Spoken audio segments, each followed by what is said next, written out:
नमस्कार विद्यार्थियों, मैं doctor D K Charan, associate professor, history department, government Lohia college Churu. पिछले व्याख्यानों में मैंने आपसे चर्चा की थी कि किस प्रकार से यूरोपीय जातियों का, यूरोपीय शक्तियों का भारत में आगमन हुआ और क्यों, किन कारणों से आगमन हुआ। उन यूरोपीय शक्तियों में सबसे पहला जो भारत में प्रवेश था वो पुर्तगालियों का था। पिछले व्याख्यानों में मैंने आपको बताया था। सबसे पहले वो आए थे 1498 में और सबसे बाद में भी वही गए 1961 में। स्वतंत्र भारत के जो प्रधानमंत्री थे उस समय पंडित जवाहरलाल नेहरू, उनके आदेशों पर सैनिक कार्रवाई हुई और तब पुर्तगाली यहाँ से विदा हुए।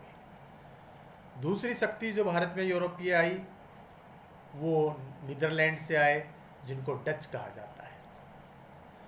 डच जल्दी ही भारत बहुत मतलब व्यापार जो का था, उनका नज़रिया वो बहुत अच्छा नहीं था और धर्म में और इन कार्यों में ज़्यादा रुचि थी, तो वो डच भी जो है यहाँ पर सक्सेस नहीं हो पाए और यहाँ से अंग्रेज़ों की उपस्थिति के कारण उनको यहाँ से विदा होना पड़ा।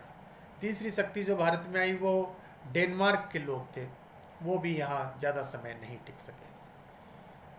चौथी शक्ति जो महत्वपूर्ण शक्ति, सबसे महत्वपूर्ण, वो अंग्रेज़ आए और अंग्रेज़ों ने यहाँ पर आकर के यहाँ के बादशाहों से मिलकर, मुग़ल सम्राट से मिलकर व्यापारिक सुविधाएं उनसे प्राप्त की।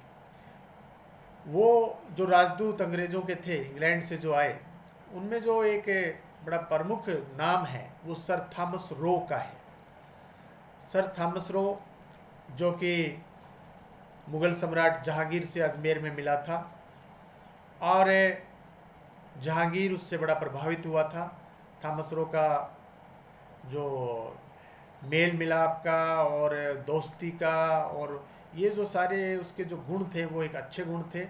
उसने जहांगीर को यहाँ प्रभावित किया और फिर जहांगीर को प्रभावित करके उसने आगरा, अहमदाबाद, भड़ोच और मछलीपट्टम इन स्थानों पर व्यापार करने की अनुमति प्राप्त कर ली थी। इसके बाद में मैं अंग्रेज़ों के संदर्भ में बात करना चाहूँगा सम्राट फर्रुखसियर के समय की, जबकि एक अंग्रेज़ी प्रतिनिधि मंडल उससे मिलने गया जिसमें एक डॉक्टर था जिसका नाम था हैमिल्टन। हैमिल्टन ने फर्रुखसियर के एक असाध्य, एक जो उसकी नाइलाज जो बीमारी थी उस बीमारी का इलाज किया और फर्रुखसियर बड़ा प्रसन्न हुआ और अवसर का लाभ उठाते हुए अंग्रेज़ों ने फर्रुखसियर के साथ में एक संधि कर ली और उस संधि के तहत अंग्रेज़ों को बंगाल में 3000 मुद्रा वार्षिक के बदले बंगाल में कर मुक्त व्यापार करने की अनुमति उन्होंने उससे ले ली। अब अंग्रेज़ यहाँ पर कितना भी व्यापार कर सकते थे, कोई उनको सिर्फ 3000 रुपये चुकाना था। वो व्यापार करो या मत करो, 3000 रुपये चुकाना था।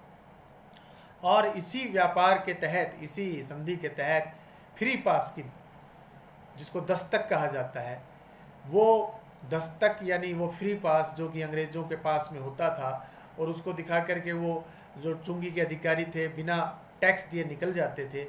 अंग्रेज़ उस फ्री पास को भारतीय व्यापारियों को बेचने लगे, जिसके कारण बंगाल का जो राजकोष है उसको घाटा होने लगा। ये बाद में बंगाल और ईस्ट इंडिया कंपनी के बीच में एक संघर्ष का कारण बना। तो ये हैमिल्टन ने जो ये इस समय सुविधाएं प्राप्त की। अच्छा, एक इसके अलावा सूरत में भी उन्होंने व्यापार करने की अनुमति प्राप्त कर ली। बम्बई के अंदर अंग्रेज़ों ने अपनी टकसाल से सिक्के ढालने की अनुमति प्राप्त कर ली।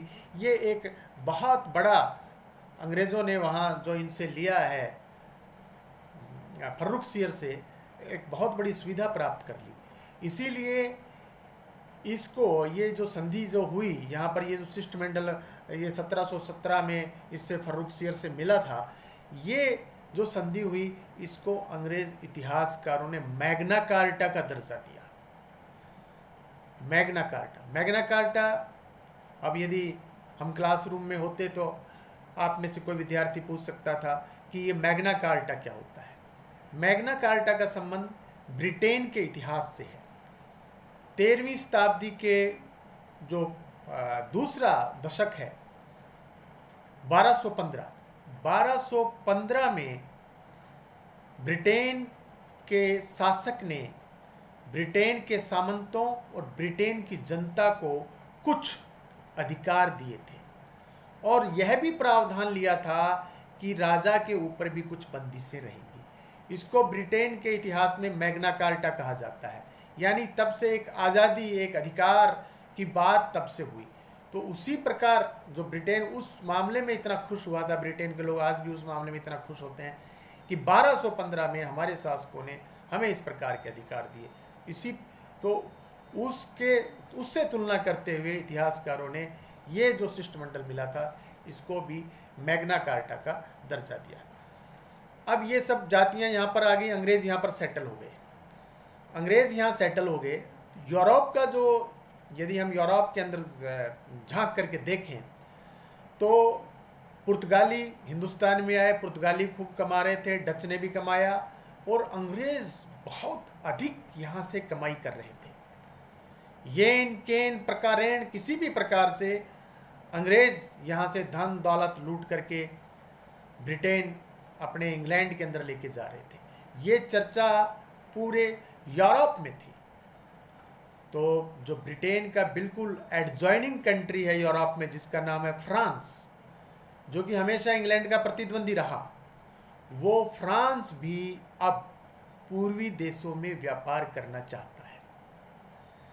फ्रांस में उस समय सम्राट था लुई 14वां, लुई 14, जो कि कहा करता था आई एम द स्टेट, मैं ही राज्य हूं। अब इस बात का क्या अर्थ है, आई एम द स्टेट, मैं ही राज्य हूं? इस बात का अर्थ यह है, लुई 14वां कहता था कि राज्य में मैं ही सब कुछ हूं, मैं ही राज्य का सर्वोसर्वा हूं, मैं ही राज्य का भाग्य विधाता हूं, मेरी इच्छा ही अंतिम कानून है, मेरा न्याय ही अंतिम न्याय है। ये जो समस्त शक्तियां, हालांकि पहले से भी सम्राट के पास में निहित थी, लेकिन ये जो समस्त शक्तियां अपने अंदर जो उसके निहित है, उस शक्तियों के बारे में कह रहा है और प्रजा को समझाने का प्रयास कर रहा है कि मैं ईश्वर का प्रतिनिधि हूं। ये पूरी दुनिया में राजतंत्रों का चरित्र रहा है कि राजा हमेशा अपनी प्रजा को, बादशाह अपने अवाम को, यहाँ के जो किंग है वो अपने लोगों को ये समझाने का प्रयास करते रहे हैं कि राजा ईश्वर का प्रतिनिधि होता है, वो अल्लाह का प्रतिनिधि होता है, वो गॉड का प्रतिनिधि होता है।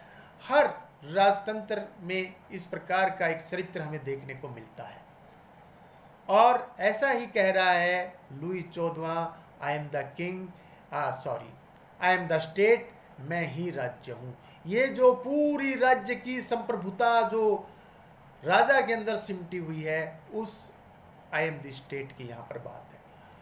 वो लुई 14वां के समय उनका एक प्रधानमंत्री जिसका नाम प्रधानमंत्री नहीं, उनका एक मंत्री जिसका नाम कॉलवर्ट का ये विचार बनता है कि पूर्व के जो देश हैं, समुद्र का जो पूर्व है, वहाँ पे अंग्रेज़ों की तरह व्यापार किया जाए। इसलिए वो एक प्रस्ताव बनाता है कि मेडागास्कर और पूर्वी देशों के साथ में पूर्वी समुद्र में व्यापार करने का फ्रांसीसियों को भी मौका मिले और लुई 14वां उसको परमिशन दे देता है। मेडागास्कर, इसमें एक नाम आया है।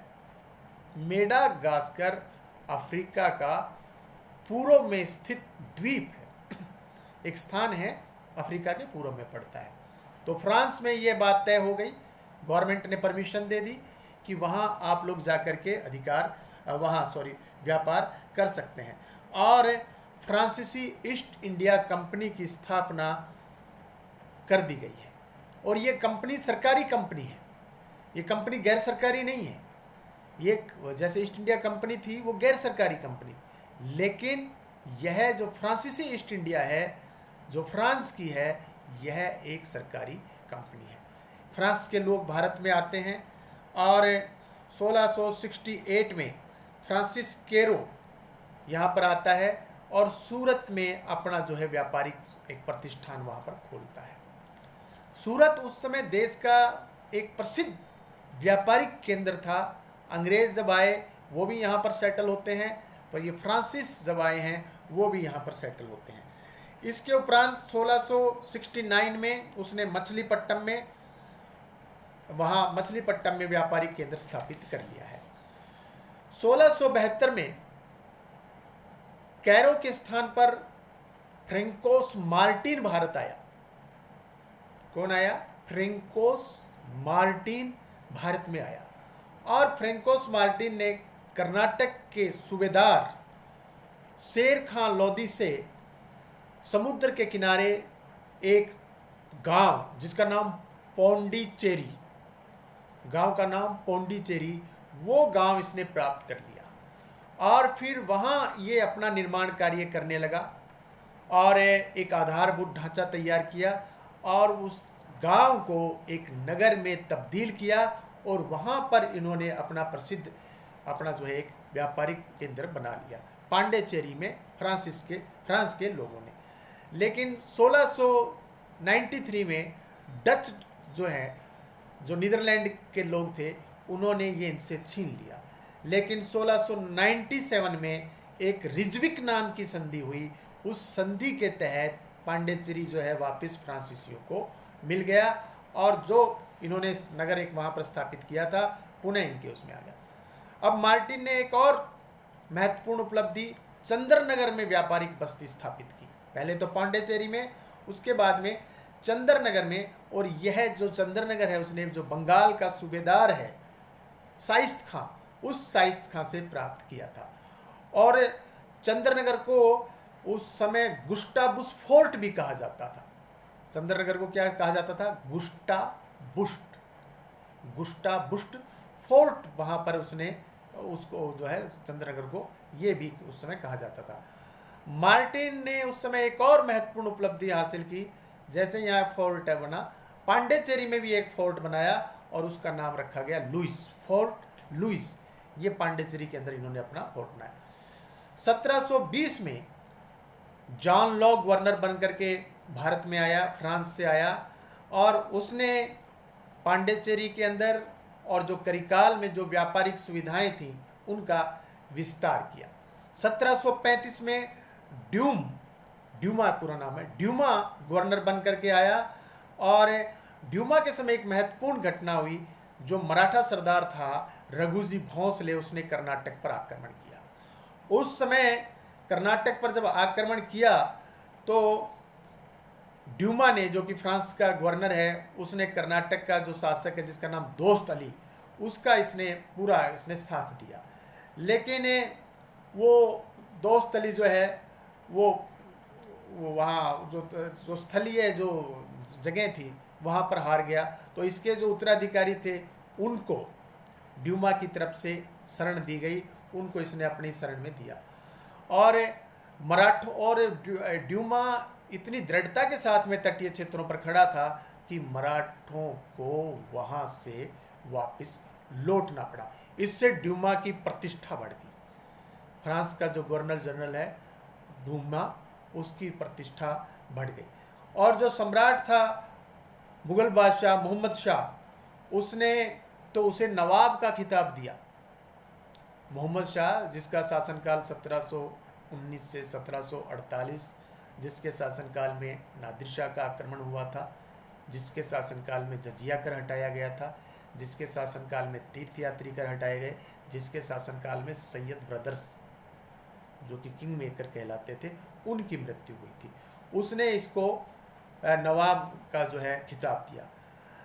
हैदराबाद का जो निज़ाम है उसने भी इसकी काफ़ी इसको सम्मान दिया। इस प्रकार 1740 ईस्वी तक फ्रांसीसियों ने पर्याप्त शक्ति हिंदुस्तान में अर्जित कर ली थी। सूरत, मछलीपट्टम, पौंडेचेरी, कारिकल, माहे, चंद्रनगर में अपनी फैक्ट्रियां स्थापित करने में सफल हो गए थे। लेकिन जब ये यहाँ पर इतना इनका विस्तार हो रहा था, ये इंग्लैंड के लिए, ये ईस्ट इंडिया कंपनी के लिए एक संकट, एक आने वाले कोई संकट की आहट थी और अंग्रेज सतर्क हो गए। फलस्वरूप ये जो दोनों यूरोपीय शक्तियाँ हैं जो कि भारत में व्यापार करने के लिए आए थे, शुरू में दोनों ही व्यापार करने के लिए आए, लेकिन बाद में यहाँ की परिस्थितियों को देखकर दोनों ही यहाँ की राजनीतिक शक्ति बन गए। जब दोनों ही राजनीतिक शक्ति बन गए तो फिर इनके बीच में संघर्ष अवश्य भावी हो गया। फलस्वरूप इनके बीच में 1744 से लेकर 1763 तक 3 युद्ध लड़े गए, जो भारत के इतिहास में कर्नाटक के युद्धों के नाम से दर्ज हैं, प्रसिद्ध हैं। उन कर्नाटक के युद्धों का, उनका अध्ययन हम अगले व्याख्यान में करेंगे। धन्यवाद।